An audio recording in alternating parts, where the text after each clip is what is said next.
Enquanto vocês se ajeitam, então, quero agradecer ao Jonatas pelo convite para estar com vocês essa noite. Ele não disse bem o que ia acontecer, então também não tenho compromisso com aquilo que ele planejou. Então fica fácil assim, né, Jonatas? Se você não disse que era para fazer, também eu não, certo? Não vou poder, você não vai poder me cobrar. Mas é uma alegria estar com vocês, poder passar esse tempo juntos e poder estar de novo entre vocês aí, que é sempre um grande prazer, uma grande alegria para mim. Conhecer várias pessoas novas também, isso é sempre muito, muito bom. O Jonatas me pediu que fizesse uma exposição com um viés da área em que eu trabalho, que é a área de Antigo Testamento, da expressão ou do conceito de imagem e semelhança de Deus, que está ligado lá à criação do homem. Então, o texto básico nosso é Gênesis 1, 26 e 27, para que você acompanhe aí. E esse conceito de imagem e semelhança de Deus, ele tem sido discutido, ele tem sido trabalhado, ele tem sido estudado de várias formas diferentes, de várias maneiras diferentes. Você terá aí geralmente uma exposição do ponto de vista da teologia sistemática para trabalhar com esses elementos. Essa exposição vai tratar esse conceito de imagem e semelhança a partir dos atributos divinos. Então, se Deus ama, nós amamos. Se Deus é santo, nós somos santos. Se Deus é eterno, nós permanecemos para sempre. E embora Deus seja tudo isso de forma infinita, nós somos, de alguma forma, expressão dos atributos e das características divinas. E isso tem sido trabalhado, isso tem sido ensinado dentro desse tema, e você vai encontrar isso em muitos lugares.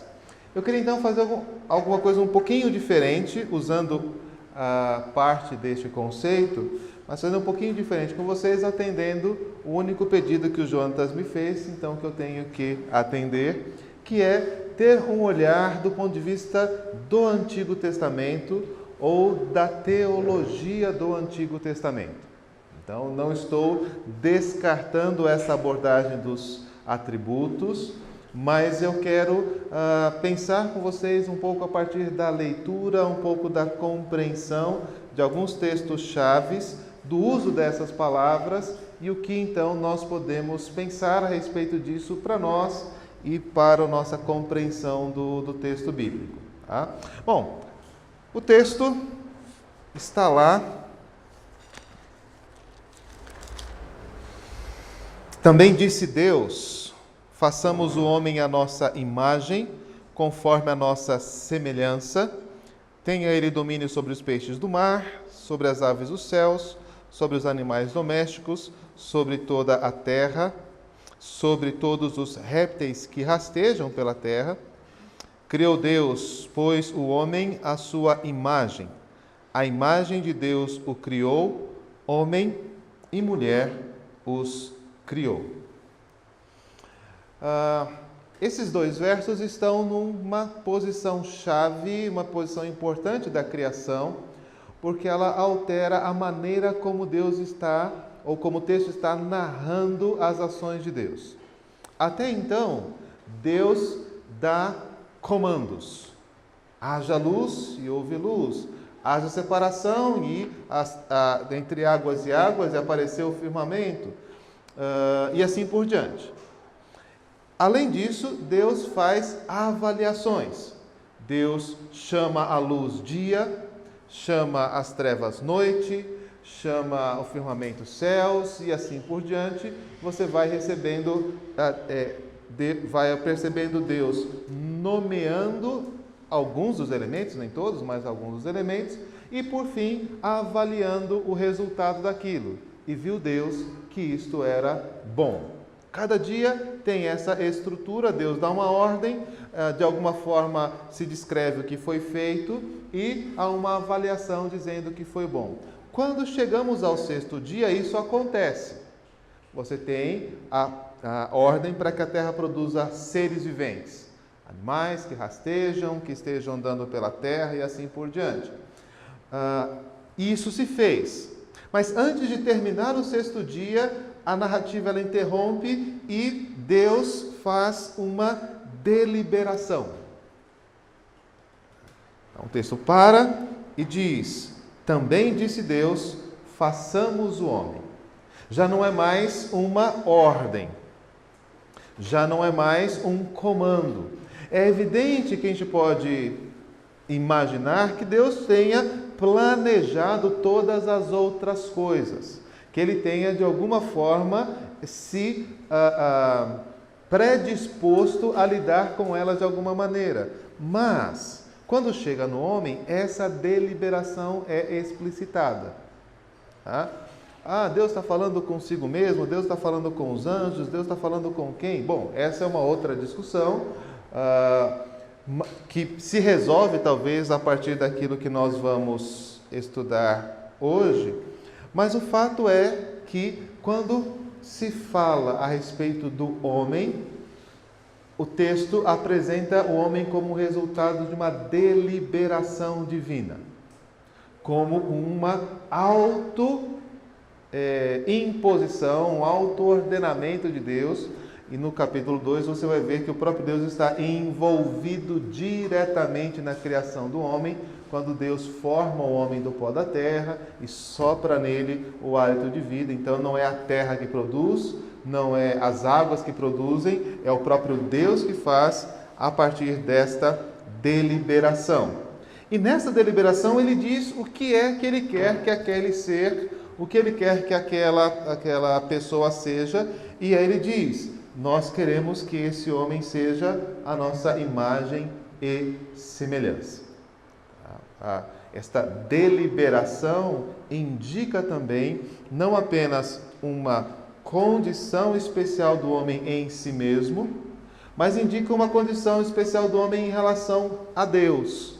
E é essa a pergunta que nós vamos trabalhar, que a gente vai pensar um pouquinho nelas hoje. As palavras imagem e semelhança são palavras que no hebraico são pronunciadas tselem e demut. Essas duas palavras só aparecem juntas novamente num versículo no Antigo Testamento, que é Gênesis 5:3. Abre lá.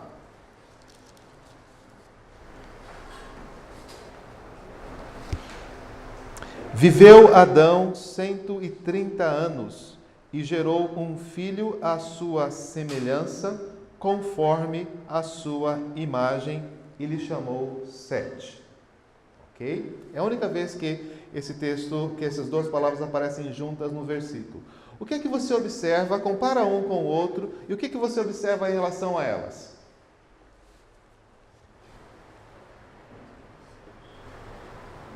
Básico, tá? O estudioso do Antigo Testamento é uma pessoa que basicamente lê com atenção. Ok? Então não é nada muito extraordinário não. Mas o que você observa em relação a essas duas palavras, o jeito que elas são colocadas nestes versículos?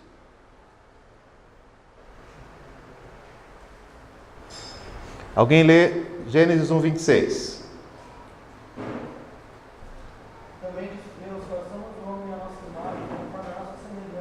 Isso. Agora lê 5:3.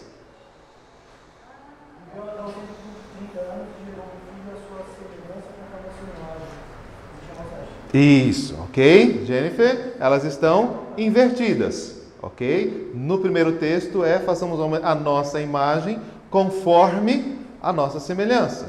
E agora é contrário, ele diz: Adão gerou um filho à sua semelhança, conforme a sua imagem. Isso quer dizer, ou isso tem sido utilizado para nós como uma evidência de que nós não devemos fazer um cavalo de batalha em relação à diferença entre essas duas palavras.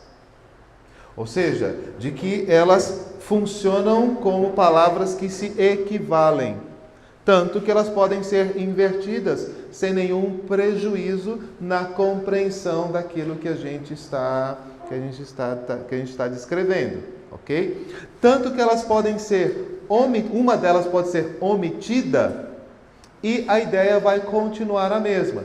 Pois no verso 27 diz: criou, pois, Deus o homem à sua imagem. A imagem de Deus os criou. Ou seja, a palavra semelhança não aparece, mas eu ainda consigo identificar aqui esse mesmo conceito de imagem e semelhança, que então deve ser tratado por nós como um conceito e não como aspectos diferentes da condição humana. Esse é um dos grandes avanços na compreensão dessa discussão, quando nós deixamos de tentar imaginar imagem como uma coisa física e semelhança como uma coisa espiritual, ou quando a gente tenta trabalhar esses conceitos independentemente. Eles se compõem, é verdade. Tá?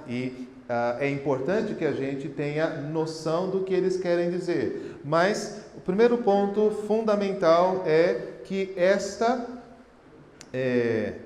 imagem e semelhança, esses dois termos, eles são intercambiáveis, eles trabalham juntos como um conceito. Ponto 1. Ponto 2.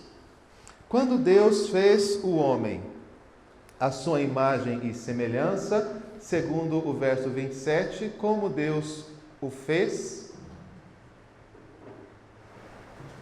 1:27.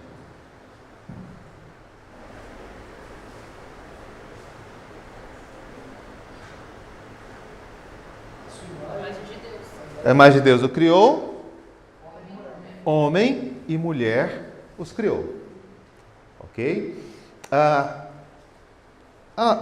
leitura mais atenta é engraçado, a tradição judaica inclusive diz isso, né? De que o texto fala homem, mulher, ou macho, fêmea, o criou. E a tradição judaica fala até de que esse primeiro homem, ele tinha em si os dois sexos. Tá? Ele era um hermafrodita. E que depois, lá no capítulo 2, há uma separação, porque homem e mulher estavam juntos. Ok, essa é uma tradição ali das fábulas judaicas, que Paulo diz que a gente deve desprezar. Então, mas só para a gente perceber aí por onde os caminhos se traçaram. Mas o fato é que, quando a gente está falando da criação do homem, nós estamos falando da humanidade. Essa humanidade, imagem e semelhança de Deus, é expressa não só no homem, lembra que quando o homem está só ainda não é bom, não só na mulher, e nem alternativamente. Mas essa imagem e semelhança, ela é designada como a criação do casal, certo? Desta condição que nós temos de sermos homens e mulheres. E condição que vai ser, conforme 5:3, transmitida para os nossos filhos. Quando Adão gerou, e lembra, né? Adão gerou um filho à sua imagem e semelhança. Adão pode gerar filhos? Oi? Não. Sozinho não, certo? E também na nossa linguagem, quem é que gera os filhos? A mulher. Ok? Então, quando diz que Adão gerou filhos, estamos falando do casal e não do homem que resolveu ter um filho.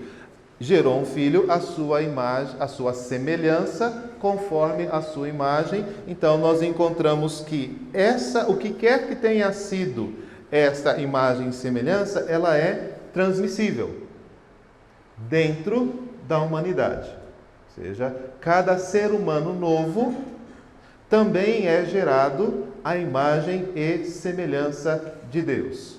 Esse é o ponto 2. A imagem e semelhança é uma característica da humanidade e não de Adão. Tá? Esse também é um grande avanço na discussão. Ponto 3. O homem foi criado à imagem e semelhança de Deus. Adão gerou um filho à sua imagem e semelhança. Entre esses dois eventos, nós temos uma descrição, uma narrativa que se chama queda.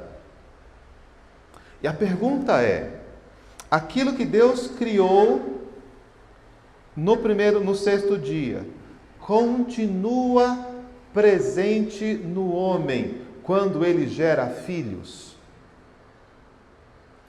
Essa imagem e semelhança é alguma coisa que o homem perdeu quando pecou? Porque diz que Adão gerou filhos à sua imagem e semelhança. Mas a pergunta é: depois de pecar, Adão continuava a ser imagem e semelhança de Deus? E aí vem a terceira vez em que a palavra tselem, imagem, aparece. Está lá no capítulo 9,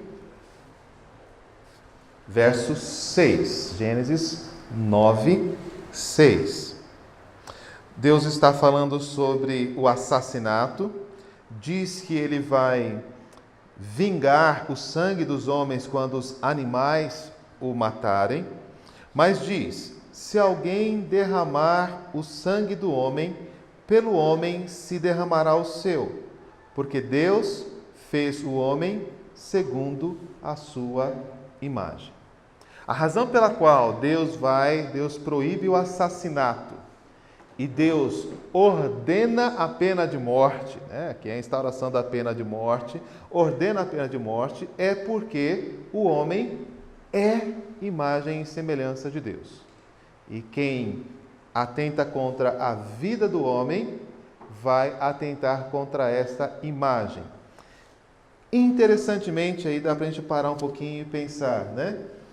A gente sempre olha para este versículo pensando naquele que morreu, ok? No que foi assassinado, vamos chamar assim.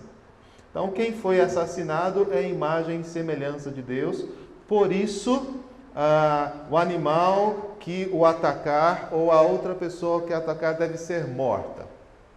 Então, nós olhamos para isso e diz: não devia fazer isso porque essa pessoa é imagem e semelhança de Deus.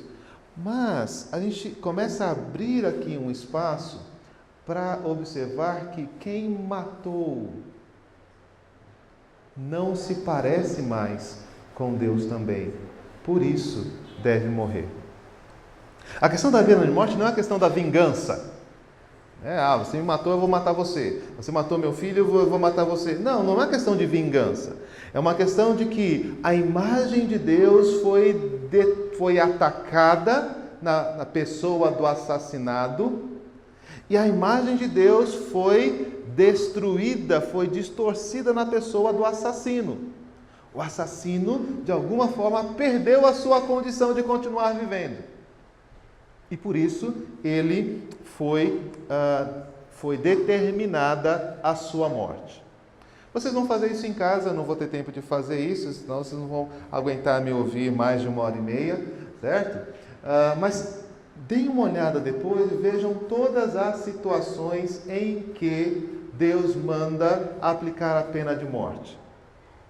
E tente olhar para ela sobre esse raciocínio. O que fazer isso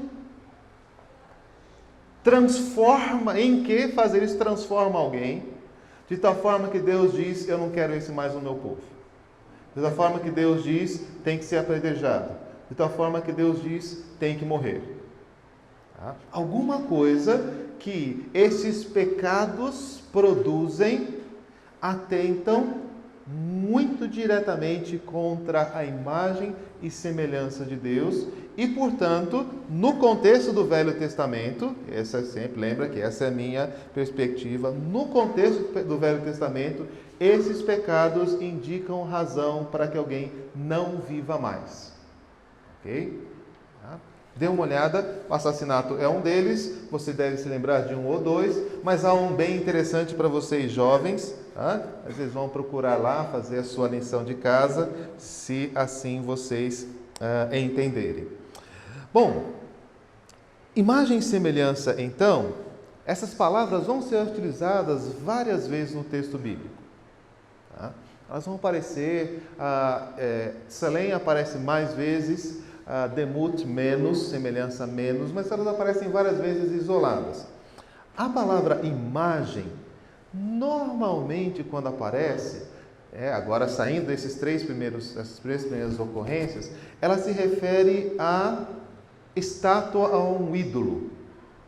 Tá? Normalmente ela vai falar sobre imagem de fundição, imagem de abominação. Fala sempre a ideia da construção de um ídolo que tem, então, por isso que é colocada essa noção de uma aparência física. E a gente então fica imaginando Deus com braços, com olhos, a gente pega assim, né? O pessoal do design aí, o pessoal pega aqueles traços que caracterizam o ser humano, então, cabeça, braços, olhos, e então a gente faz assim, uma abstração e coloca Deus num desenho desse, só que isso é o que Deus proíbe fazer, ok? Isso Deus proíbe fazer, já a gente volta para essa questão, mas geralmente é isso que você vai encontrar. Você vai encontrar pessoas que fabricam deuses parecidos com eles, tá? Embora tenham vários tipos de deuses diferentes aí, de formatos de Deus, mas um muito comum é esse formato de ser humano, ou pelo menos próximo do ser humano. Essa construção Deus abomina. E não só por ciúme. A gente vai ler daqui a pouco o Salmo 115, e aí eu quero mostrar para vocês que não é só uma questão de ciúme, Deus, não, vocês tinham que me adorar, vocês vão adorar isso aqui. Não, é mais do que isso. É que não é nesse aspecto físico que se caracteriza a relação entre o homem e o seu Deus. Mas você vai encontrar isso. Agora, há um texto muito interessante onde a palavra é utilizada, na minha tradução, lá no Salmo 39:6, e ela nos ajuda a pensar um pouquinho diferente do que é essa questão de imagem. Salmo 39:6.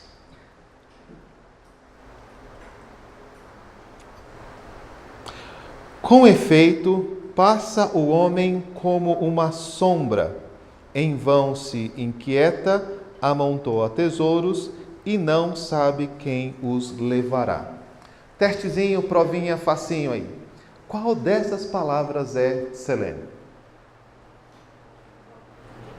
Qual dessas palavras no versículo é Selém? Uma delas é sombra. Certo? Sombra.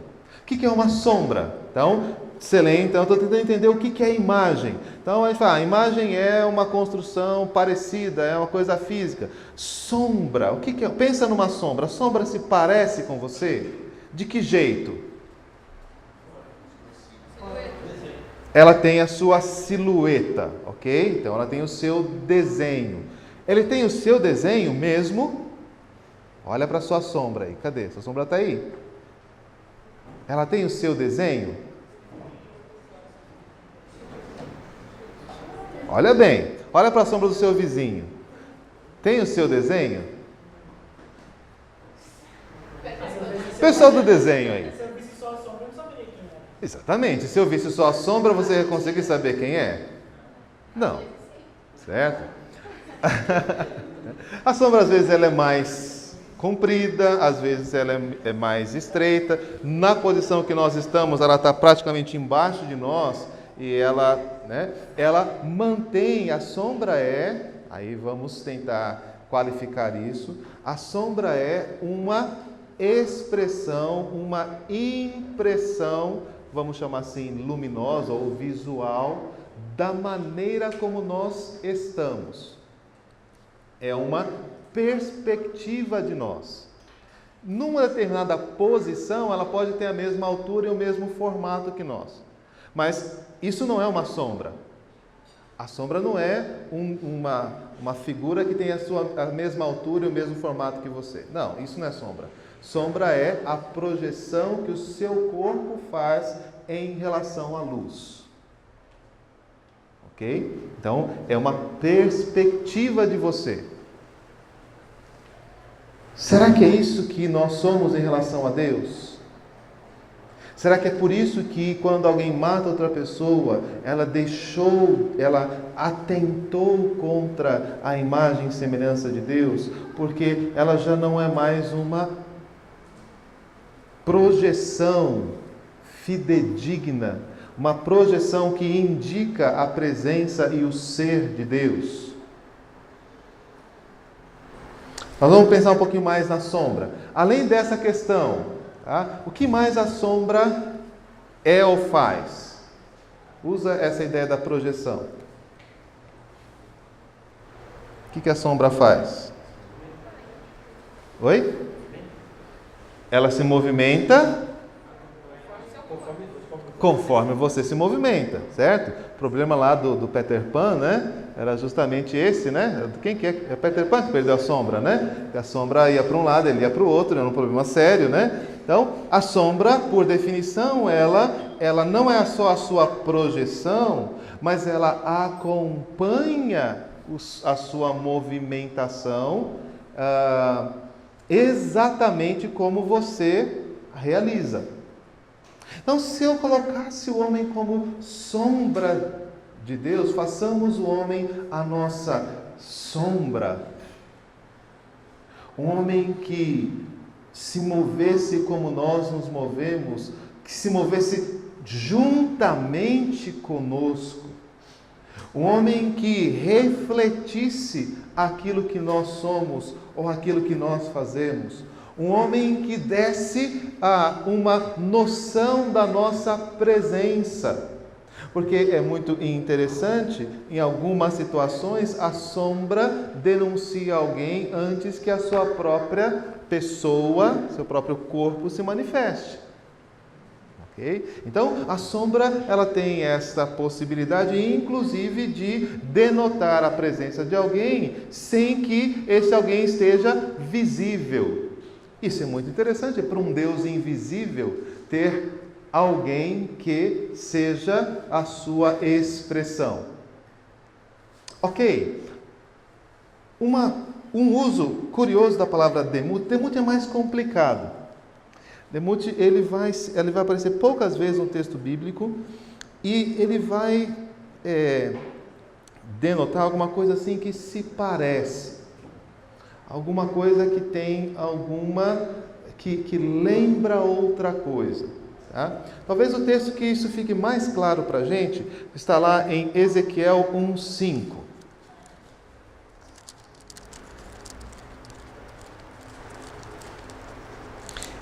A palavra demut aparece um monte de vezes nesse capítulo. Vou ler só a primeira. Do meio dessa nuvem saía a semelhança de 4 seres viventes, cuja aparência era esta: tinham a semelhança de homem.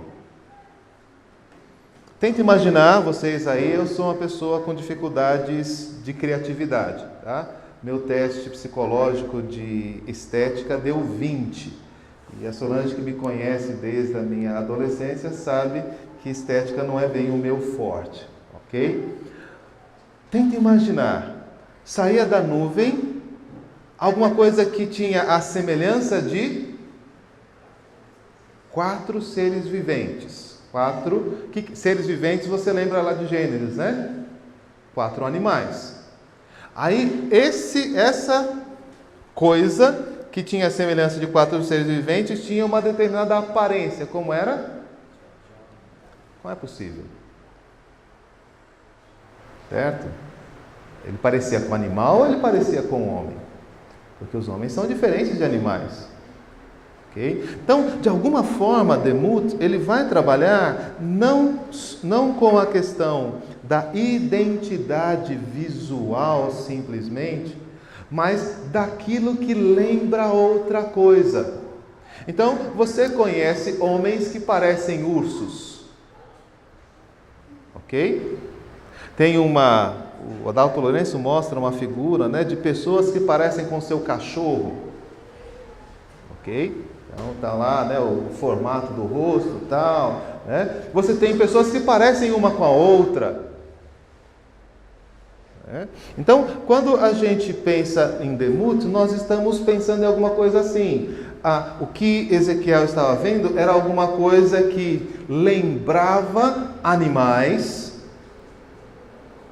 por alguma característica que tinha, mas que ao mesmo tempo também lembrava ou de alguma forma parecia um ser humano. Não era, portanto, nem animal, nem humano, mas parecia-se com eles. Tá?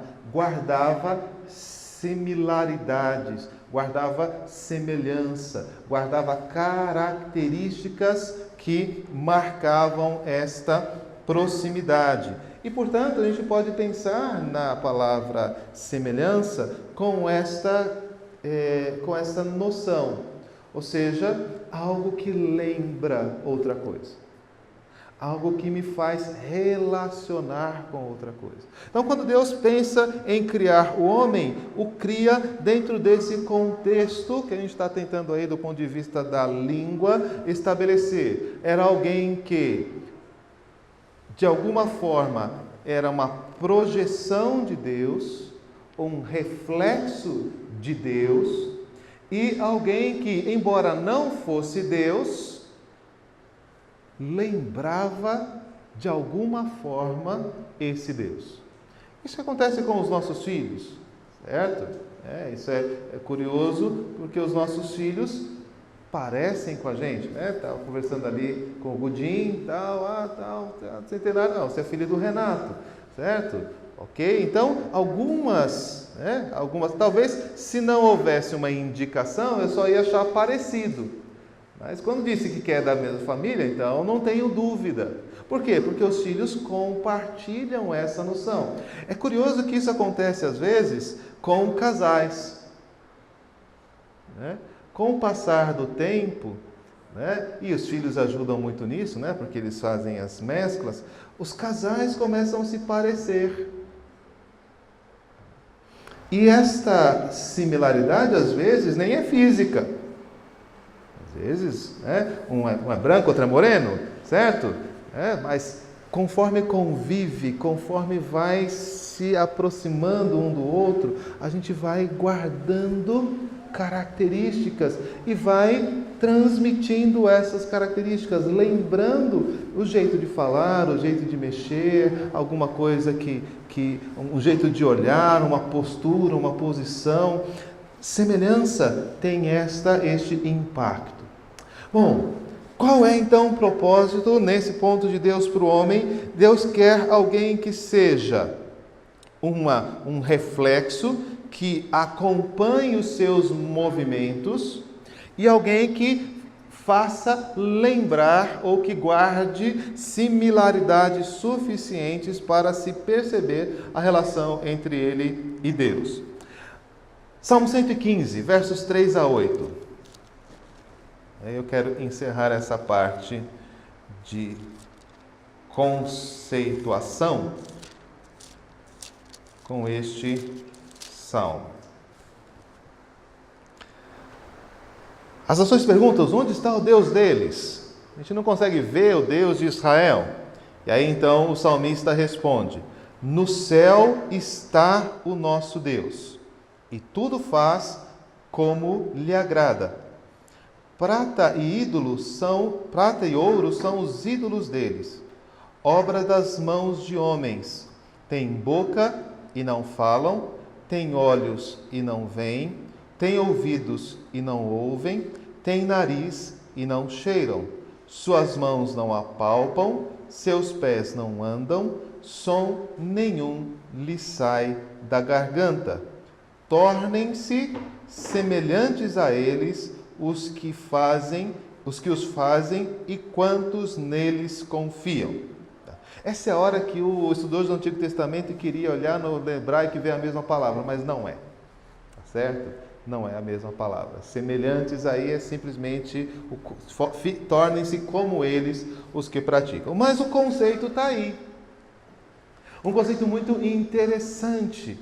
Por quê? Porque os ídolos das nações são feitos com as características físicas do homem. Olho, ouvido, nariz, mãos, pés. Só que todas estas características físicas não correspondem ao motivo, à razão, à função que cada um desses elementos deve realizar. Ok? Então, por que um ídolo é uma abominação, é uma nulidade? Porque ele, embora tenha a aparência de um ser humano, ele está muito distante de ser um ser humano. Por quê? Porque ele não pode ver, ouvir, cheirar, apalpar ou caminhar. Por isso, quando construímos ídolos, nós estamos, de alguma forma, deturpando aquilo que nós somos. Nós não somos uma carcaça com olhos, mãos e bocas. Nós somos pessoas que veem, que ouvem e assim por diante. Mas é interessante pensar também que o Salmo nos faz observar que o nosso Deus fala. Não tem boca, mas fala. Vê, ouve, cheira. Deus cheira? Bom, a Bíblia diz que Deus aspirou o cheiro suave. Não sei exatamente o que isso quer dizer, mas existe ali uma semelhança. Existe ali algo parecido. Então, esse Deus apalpa, esse Deus anda. Se eu estivesse pensando numa perspectiva do Novo Testamento, aí eu nem precisaria fazer muito exercício, né? Porque Deus fez todas essas coisas na pessoa de Jesus Cristo. Mas só pensando no Antigo Testamento, o salmista já tinha a noção de que mais importante do que ter olhos é ver. E que um dos frutos do pecado e da queda, por exemplo, é seres humanos que têm olhos e não veem. Isso do ponto de vista físico é muito ruim, mas Isaías vai lembrar que isso é muito pior do ponto de vista espiritual. Quando as pessoas veem e não veem. Quando as pessoas ouvem e não ouvem. Quando as pessoas estão recebendo a informação, mas o coração delas está distorcido. Quem adora um ídolo se torna um ídolo, se torna parecido com o ídolo. Bom, então eu posso ter o reverso, né? Quem adora a Deus se torna parecido com Deus, se torna imagem e semelhança de Deus. Então, encurtando uma longa discussão, nós estabelecemos 3 grandes aspectos da imagem e semelhança de Deus que são desenvolvidos no Antigo Testamento para nos dar uma noção prática do que é este conceito. Mas antes de entrar nesses 3 aspectos, eu quero abrir para você fazer alguma pergunta ou consideração.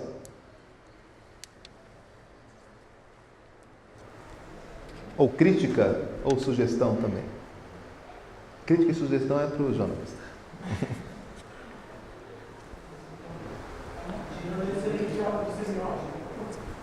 Isso, deixa a semiótica aí, não conta não os meus segredos. Não vai chegar lá amanhã. Ok, podemos ir então adiante? Bom, algo que se parece com Deus, algo que lembra Deus, e aí então, usando a deixa, algo que significa Deus. Algo que transparece Deus. É isso que o homem é. É a expressão de Deus. E, certamente, olhando neotestamentariamente, Cristo é a perfeita expressão de Deus, não só pela sua divindade, mas porque ele é divino e humano. Por isso ele é tão excelente. Mas 3 aspectos, então, que estabelecem esta semelhança com Deus e que a gente, então, deve buscar. E depois eu quero pensar também do ponto de vista da distorção disso na questão da idolatria, mas já pensando no nosso contexto moderno, contemporâneo. Bom, a primeira coisa que o Antigo Testamento vai ensinar muitas vezes, e você vai ter, por exemplo, isso expresso no primeiro mandamento, é: não terás outros deuses diante de mim. Então, a primeira expectativa de Deus para com esse homem, para que esse homem pudesse de fato ser alguém que espelhe e que alguém que lembre Deus, é que esse homem deveria ter um relacionamento de amor e vida, um vínculo espiritual inquebrável. Ele foi formado pelo sopro divino. E esse homem deveria viver, então, em comunhão com a sua origem, comunhão com aquele que o criou. Ele não deveria distorcer e nem desviar esta relação. Portanto, esse vínculo de amor e vida com Deus, que a gente chama de mandato espiritual, ele expressa a compreensão, de que Deus é o meu Criador.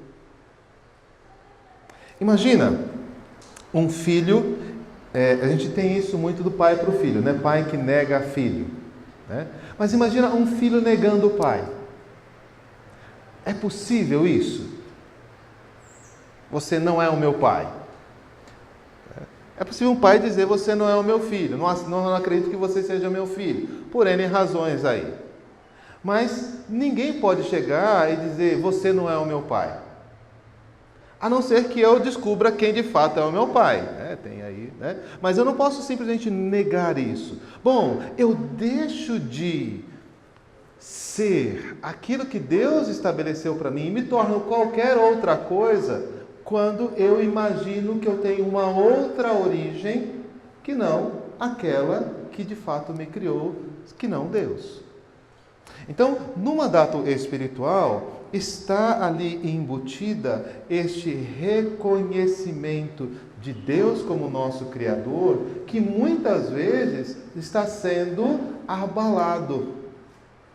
Está sendo abalado nas discussões científicas, está sendo abalado nas discussões filosóficas, está sendo abalado nas discussões existenciais. Quando a gente imagina que a gente é fruto apenas de uma relação sexual e que não existe nenhum antes e nenhum depois em relação a isso, nós estamos negando a nossa própria essência, a própria natureza como seres humanos. Deixamos de ser seres humanos quando imaginamos-nos apenas como frutos da biologia. Os animais são frutos da biologia. E eles nascem, a definição científica do ser humano, como que é? O ser humano nasce, cresce, reproduz e morre. Uma planta, exatamente a mesma coisa. Então nós somos plantas, um tipo diferente de planta, ou nós somos um tipo diferente de animal. Ou seja, se nós não reconhecemos que existe em nós algo que na sua origem nos diferencia das plantas ou dos animais, então vai ser plenamente justificável que alguém, ao invés de ter um filho, queira ter um cachorro. Porque a questão é apenas de ter o vínculo com alguém. E um cachorro dá muito menos trabalho que um filho. É só você dar uma volta no quarteirão e está tudo certo. Oi? E dura menos também, né? E se você quiser abandonar também, vai ter algum problema aqui ou ali, né?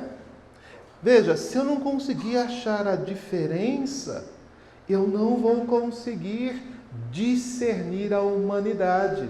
É por isso que as discussões éticas, as discussões ecológicas estão tão confusas na atualidade.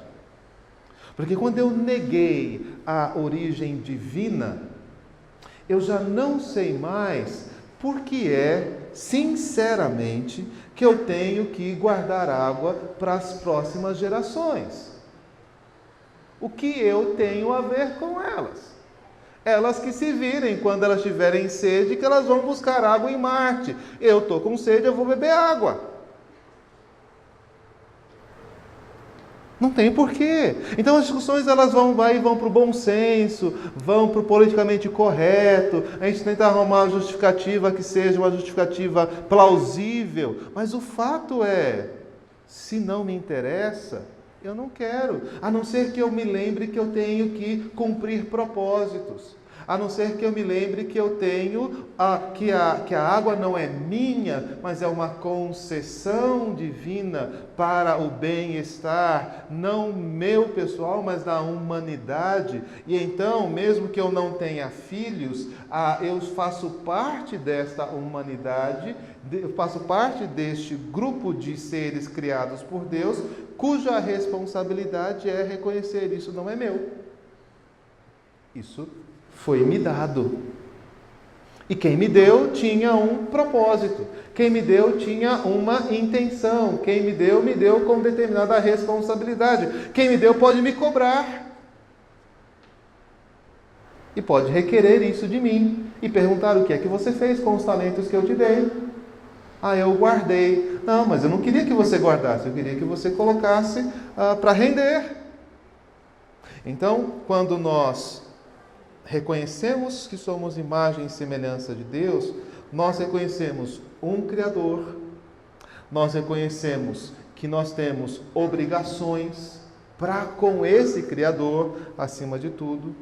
Nós começamos a descobrir não apenas uma relação formal, mas a gente começa a descobrir que esse Deus também tem características admiráveis.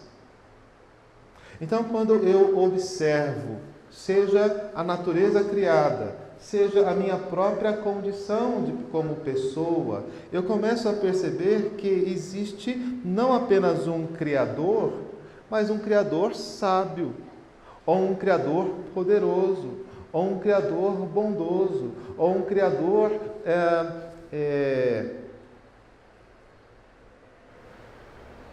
atemporal, sempre presente. Eu começo a reconhecer algumas características de Deus que me levam a admirá-lo e me levam a adorá-lo. Por isso é tão deprimente, é tão distorsiva a adoração de imagens. Quando o homem se prostra diante de um pedaço de madeira, como Isaías diz, e não consegue perceber que uma parte ele fez lenha e esquentou comida, e outra parte ele transformou num Deus. E o pior do que isso, Jeremias diz que as pessoas faziam isso, faziam perguntas e encontravam respostas.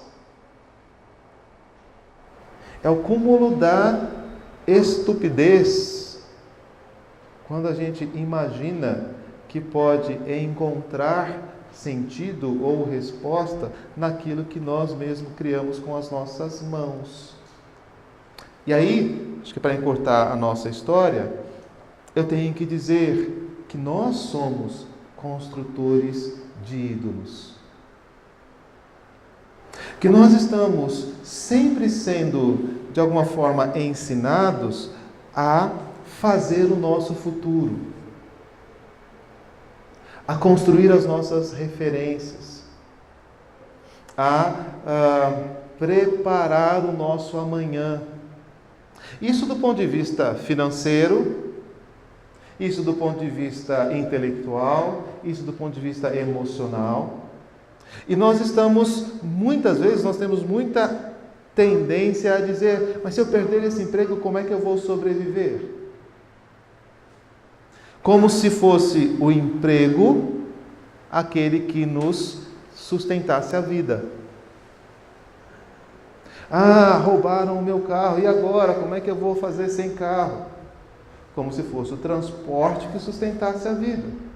Ok, essas coisas são coisas não tão importantes, mas a minha pergunta é: qual é o limite disso? Existe alguma coisa nesse mundo que você possa dizer: sem isso eu não vivo? Nós somos construtores de ídolos. A gente tem que se perguntar: não, desse jeito eu não quero. Assim não vale a pena. Cuidado! A única razão fundamental, dela derivam-se muitas coisas, mas a única razão fundamental para a gente viver é Deus. Se eu tiver qualquer outra razão para viver, se essa razão não estiver fundamentada em Deus, eu acabei de construir um ídolo. E vou governar os meus passos por ele. Por isso, o mandato espiritual não é só se você vai ser crente ou não, se você vem domingo na igreja ou não. Isso tem a ver, mas é muito mais do que isso. Israel fez do templo um ídolo. Eles acharam que porque o templo estava lá em Jerusalém, eles podiam fazer pecados à vontade, Deus nunca ia puni-los, porque o templo estava lá. Mas eles esqueceram que eles não adoravam o templo, deveriam adorar a Deus. Não existe nada neste mundo que mereça fundamentalmente o nosso vínculo de amor e comunhão. O nosso vínculo de amor e comunhão é com Deus e dele com todas as coisas que ele fez. Aí sim, o templo é a casa do Senhor. E aí eu amo a casa do Senhor e eu vivo por ela. O meu filho é uma herança que Deus me deu. Eu amo meu filho e eu vivo por ele. O meu trabalho é a maneira como Deus sustenta a minha vida. Então eu vou me esforçar e vou trabalhar da melhor forma possível. O meu carro é a maneira como Deus me deu para poder organizar e acelerar as coisas da minha vida. Então eu vou utilizar o meu carro da melhor maneira possível. E todas essas coisas foram dadas por Deus e elas são fruto da sua bondade e do seu cuidado para comigo. A segunda característica, o segundo grande elemento que expressa a nossa relação com Deus na criação, é que Deus criou homem e mulher. Que ao criar a humanidade parecida com Ele, com um reflexo dele, esse reflexo não podia ser feito isoladamente. Esse reflexo precisava de pelo menos duas pessoas. Duas pessoas num vínculo absolutamente especial, né? Por quê? Porque um vínculo de origem, então, ok, as nossas esposas não saem das nossas costelas mais, né? Vocês nasceram de uma outra forma, mas este é o vínculo de origem. Mas mais do que isso, mais importante do que isso, um vínculo de unidade. Já não são mais dois, mas uma só carne. O texto de Gênesis 2 tem a dizer para nós isso, de que nós somos fomos separados um do outro e depois fomos reunificados no casamento. Portanto, quando a gente pensa no casamento, nós estamos sim pensando na relação marido e esposa, que precisa ser uma relação extremamente, absolutamente forte. Por quê? Porque esta relação expressa a natureza de Deus. Imagina Deus se divorciando, ou Deus negando o seu filho, Deus dizendo para o Espírito Santo: não quero mais que você trabalhe conosco. Se o homem reflete Deus, nos vínculos familiares, Deus expressou essa mesma relação. A gente entende isso em relação aos filhos. Queira ou não, você é meu pai. Queira ou não, você é meu filho. Isso é impossível de se desfazer. Ok? Mas a Bíblia não fala só dessas relações sanguíneas como assim perenes. Ela fala do casamento como uma relação perene. E porque ela expressa algo da imagem e semelhança de Deus que a gente não pode deixar de observar, que é o vínculo com o próximo. Ou, no termo teológico, o mandato cultural. Esse mandato é tão importante que nós devemos crescer e multiplicar.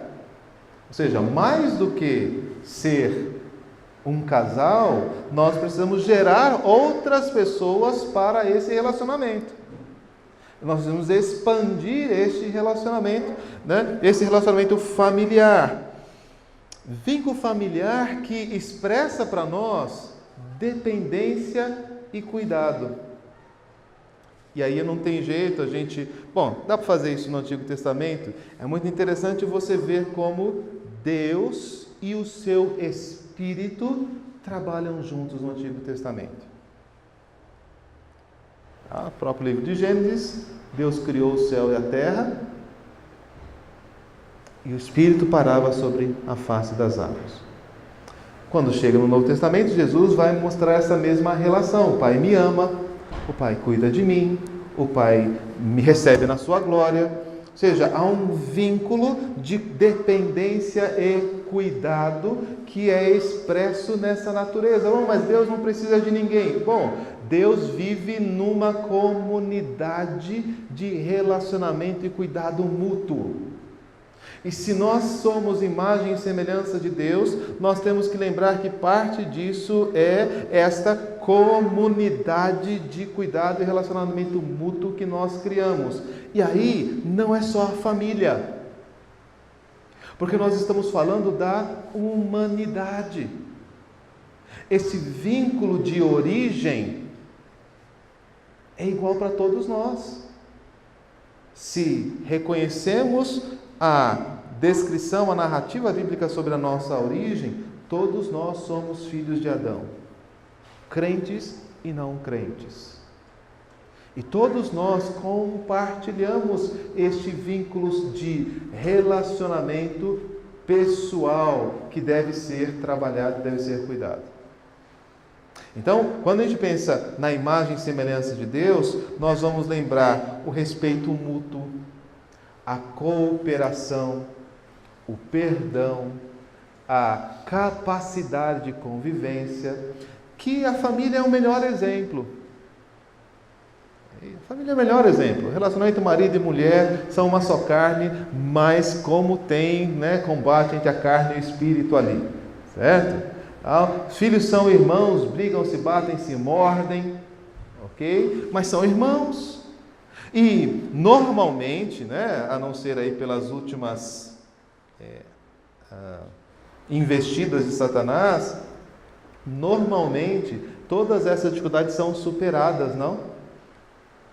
Principalmente nas fases mais iniciais da nossa vida, os irmãos brigam e no outro dia estão brincando juntos. Porque isso é vínculo.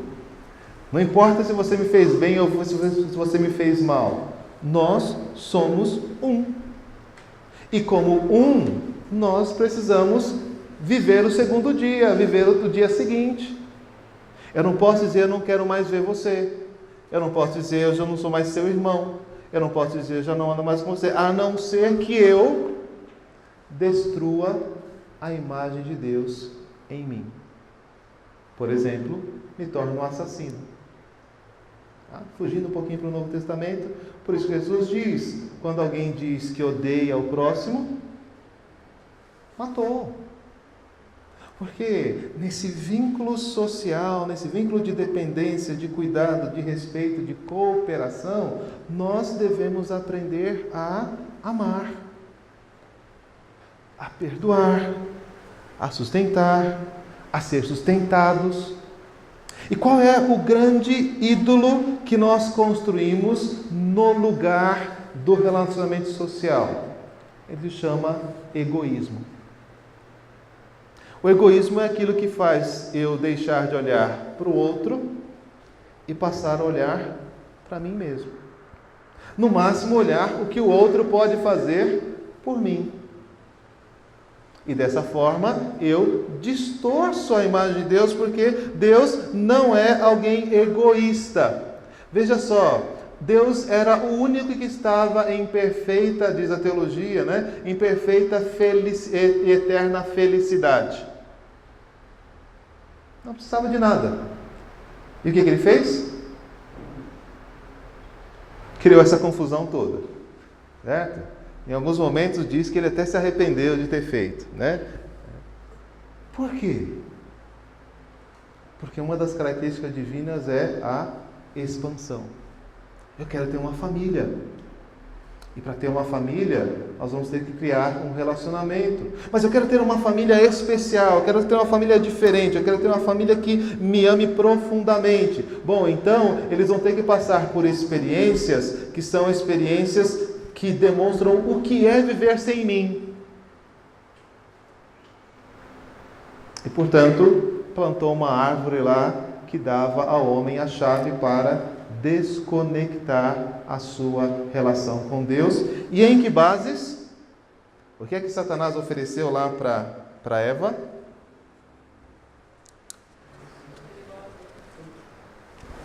Vocês serão iguais a Deus. Olha que interessante, não? Como que era Adão e Eva? Como que eram? Eles eram iguais a Deus. Mas o que Satanás está querendo oferecer não é ser imagem e semelhança de Deus. Ele quer que eles sejam Deus, igual. Não, igual a gente não pode ser. A gente não pode tomar o lugar dele. Certo? A gente não pode querer ser ele. A gente não pode querer ser Deus na vida de ninguém. E é importante que a gente lembre isso. Somos servos uns dos outros, somos irmãos uns dos outros, somos um povo que caminha junto diante de Deus. E o Velho Testamento está cheio de orientações, cheio de exemplos de pessoas que entenderam isso. Não só no vínculo familiar, mas entenderam isso nos níveis de amizade, entenderam isso nas relações com o governo, nas relações de guerra, de conflito, de justiça. O segundo aspecto, então, é esse mandato social. Uma terceira característica de Deus que é dada ao homem, para terminar aí, então, o nosso estudo. Esse homem recebe a autoridade de governar em nome de Deus. Tenha ele domínio sobre os peixes do mar, sobre as aves do céu, sobre os animais. Deus pegou os animais, trouxe para Adão e pediu que lhe desse nome a animais. E o nome que o homem desse, esse seria o nome daquele animal. Deus plantou um jardim no Éden e deu ao homem para que o homem o cultivasse e guardasse. E aí a gente começa a observar que essas características, encher a terra, dominar, sujeitar, cultivar, guardar, dar nome, avaliar, são as características de Deus.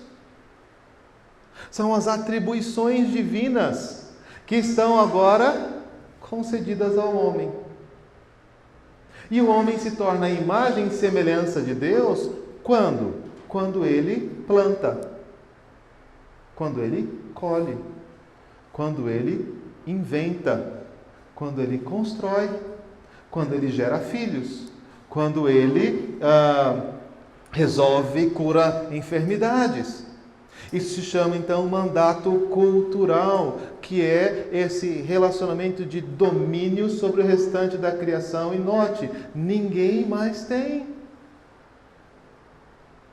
Ah, o homem é descendente do macaco. Ah, por quê? Porque o macaco pode pegar um martelo com um polegar.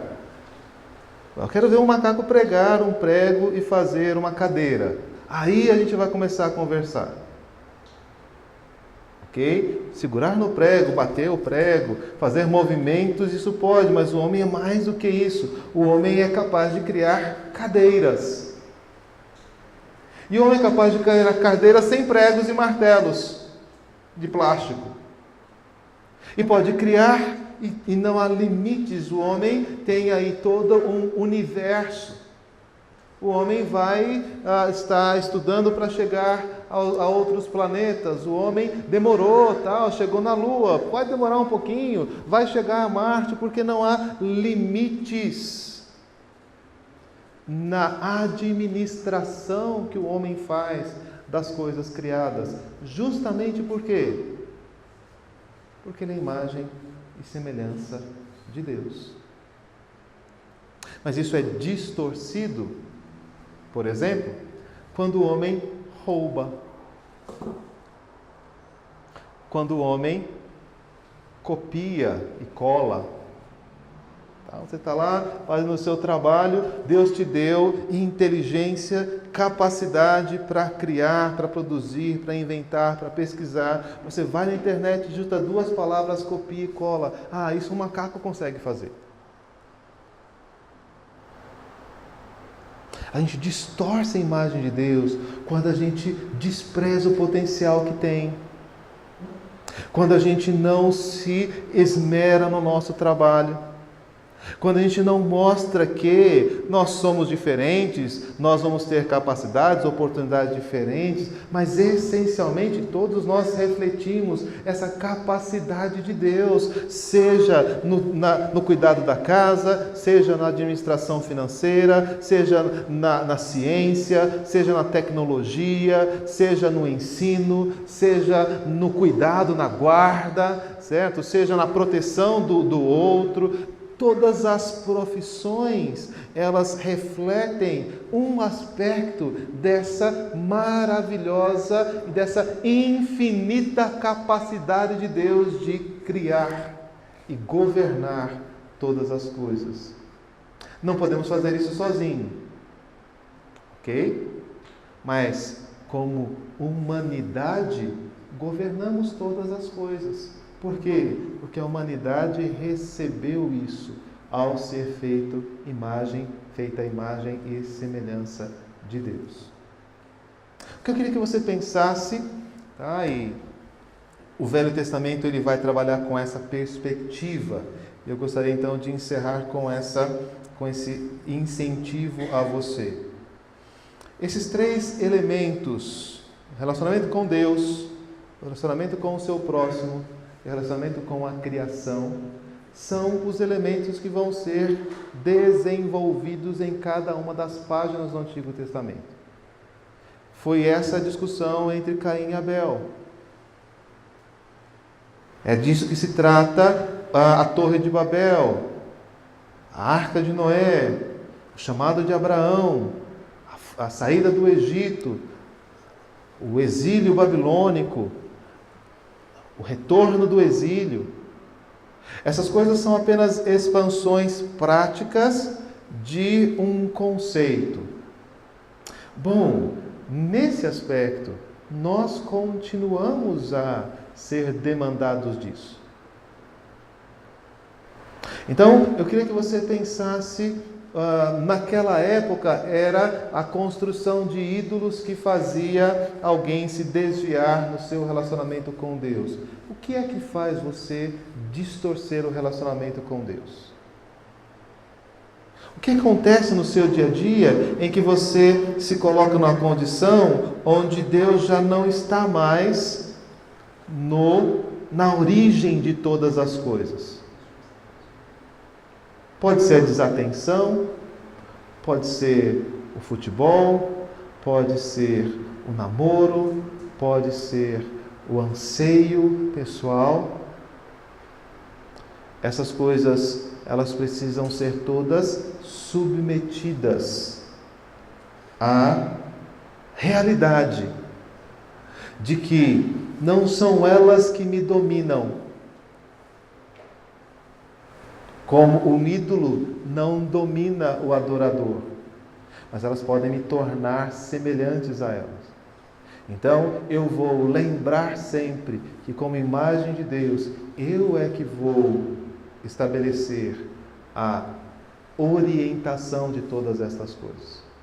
E aí, então, eu vou usar a minha relação cultural com a criação para produzir este resultado que glorifique a Deus.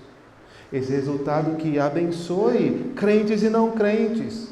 Eu vou ser um bom motorista, eu vou ser um bom médico, eu vou ser um bom professor, eu vou ser um bom músico e eu vou abençoar a vida das pessoas porque eu quero ser famoso, porque eu quero receber um bom salário, porque eu quero que as pessoas me reconheçam. Acabei de criar um ídolo.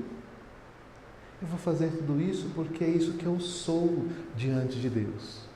Foi isso que Deus me fez. Deus me deu um talento para tocar, Deus me deu um talento para cantar, Deus me deu um talento para escrever, Deus me deu um talento para cuidar, Deus me deu um talento para entender, Deus me deu um talento Deus me deu força para proteger, e eu vou usar isso. Não porque eu quero ser reconhecido, mas eu quero que as pessoas reconheçam Deus em mim. Isso é uma característica divina. Como é que tem sido isso no seu dia a dia? Com quem você quer se parecer? E aí eu não estou discutindo se você quer se parecer, se você usa o brinco tal, se você faz o corte de cabelo X, ou se você usa roupa Y. Isso não são as coisas que parecem com Deus. Agora, talvez essas coisas possam tomar o lugar da semelhança de Deus que você deveria transmitir. Aí elas são perigosas. Se não é isso que está acontecendo, se a sua roupa é vermelha ou preta, essas coisas elas não influenciam, a não ser que você seja dominado por elas. A não ser que elas te dominem. E você conhece muita gente que está dominado, que está orientado por estas coisas. O que é a imagem e semelhança de Deus no Antigo Testamento? A imagem e semelhança de Deus é ser o que Deus quis que nós fôssemos. E Ele deu instruções bem claras sobre isso.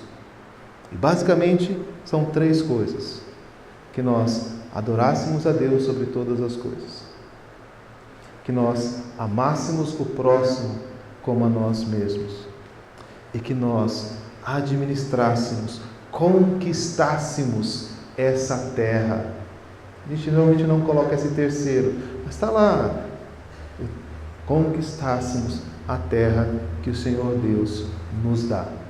Eu espero que isso ajude vocês no dia a dia, não seja apenas um exercício de filologia, nem de semiótica, nem de teologia apenas. Eu espero que essas coisas possam ter contribuído para uma reflexão de quem você é. E mais do que isso, de quem Deus fez que você seja. E aí, lembre-se da sombra. O que Deus faz, você faz. Onde Deus vai, você vai. Onde Deus para, você para. E lembre-se da semelhança, da aparência. Lembre-se que em todas estas coisas, as pessoas têm que lembrar de Deus. Elas têm que relacionar você com Deus. E é isso que os seus atos devem promover.